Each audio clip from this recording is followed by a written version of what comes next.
Let's talk about interviewing, the general questions.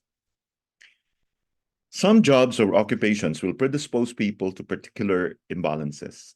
People who work in environments where there is a pronounced or constant climatic influence can be invaded or weakened by these exogenous influences. This could, for example, be a person who works on a trawler or in a cold storage unit. All day long, they will be exposed to dampness and cold. Steel mill workers are constantly exposed to heat, whilst laundry workers and kitchen staff are often affected by dampness and heat. Clerical staff can also be affected by climate. This could, for example, be due to dryness resulting from a poor indoor climate in concrete buildings. Even though dryness is not usually a form of exogenous pathogenic factor that is often seen in Western and Northern Europe, they could also sit in a draft. Repetitive or excessive strain and poor posture can also be an aspect of some people's jobs, and this can damage the muscles and channels and weaken certain organs. Lifting heavy objects weakens kidney yang. Standing for long periods of time also weakens the kidneys, whereas sitting excessively can weaken spleen qi, as well as stagnating liver qi and qi in the intestines. Lung qi is weakened by sitting with the shoulders slumped forwards. One must also listen to the person's voice and observe their eyes whilst they talk about their employment. Do they sound happy or frustrated and sad? How do they talk about their work? Does it sound as if there are conflicts and friction? Does it sound as if their work gives them inspiration and joy? Their work can be a part of their etiology, but it can also be something that contributes positively to their lives. Habitation. The standard of housing used to be a major etiological factor in Northern Europe, and it still is in many other parts of the world. This is because the home is a place we spend a lot of time. To live in an abode that is cold, damp, or drafty would have been a major etiological factor in the past. The standard of living has generally increased over the last 50 years, but the person's housing can still be a relevant factor. Some people still live in damp and cold buildings, while others who live in modern concrete constructions can have the opposite problem. That is, that the indoor air is too dry. Others are affected by there being fungus, for example, dry rot, in the building where they live or work. This fungus will often give the person the same symptoms and signs that are seen in dampness. It is important to find out whether a person's symptoms improve when they are not at home or at work in this building. Inquiring about the person's family situation, whether they are married or have a partner, whether they have children, and whether they have a social network around them, can tell us several things. It will give us an idea of how much support they have, but also the way that they talk about these things can give an indication of whether there is heart qi deficiency or liver qi stagnation. If they sound lonely and sad, this can indicate that there is heart qi deficiency, because social contact, love, and joy all help to nourish heart qi. Being stuck in situations where there is frustration, irritation, and dissatisfaction will create liver qi stagnation.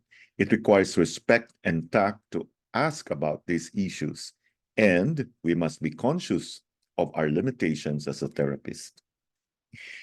Medical history refers not to the current symptoms that the person has sought treatment for, but the diseases and disorders they have previously suffered from, the surgery they have had, and the medication they have taken throughout their life. The diseases, surgeries, and disorders that they have had will inform you about possible historical and current imbalance patterns. These patterns can also be instrumental in the development of their current patterns of imbalance. A severe febrile illness can have damaged their yin or created phlegm.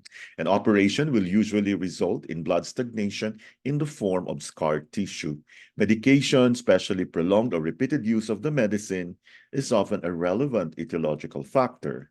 Antibiotics, for example, may have weakened their spleen yang and created dampness, whilst painkillers may have created stomach fire and damaged their yin. It can also be relevant to ask about hereditary diseases. Some diseases and disorders are inherent in some families. Imbalances and diseases can be passed on in several ways. A person's constitution is dependent on the gene that they have inherited from their parents.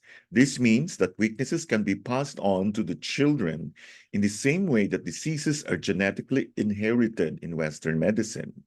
A fetus is created and nourished for 9 months by its mother's chi, blood, and gene. It is physically and energetically a part of her body. This means that as the foster develops, it may be significantly and fundamentally influenced by her patterns of imbalance. Another factor is that by growing up in the same climatic and psychological environment, as well as eating the same diet for years, a person will often develop some of the same imbalances as their parents and siblings. Finally, a small child resonates energetically with its mother and is not yet completely separated from her chi.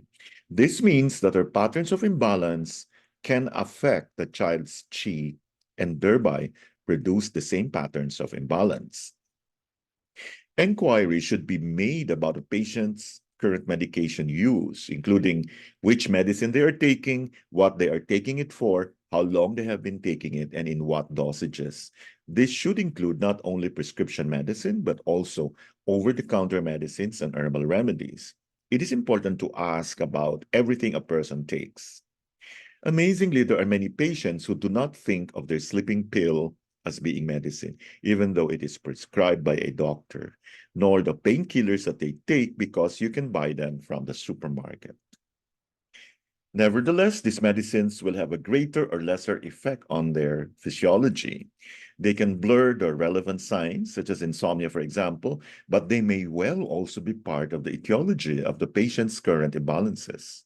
Herbal medicine and dietary supplements also have a physiological effect on the body, so it is important to ask about the patient's use of these. It is a good idea to familiarize yourself with the Chinese medicine dynamics of the most common medications, both those used in Western medicine and commonly used supplements. It is beyond the scope of our competence to go into detail about the energetic effects of the many and varied medications that people take. Thank you for your attention.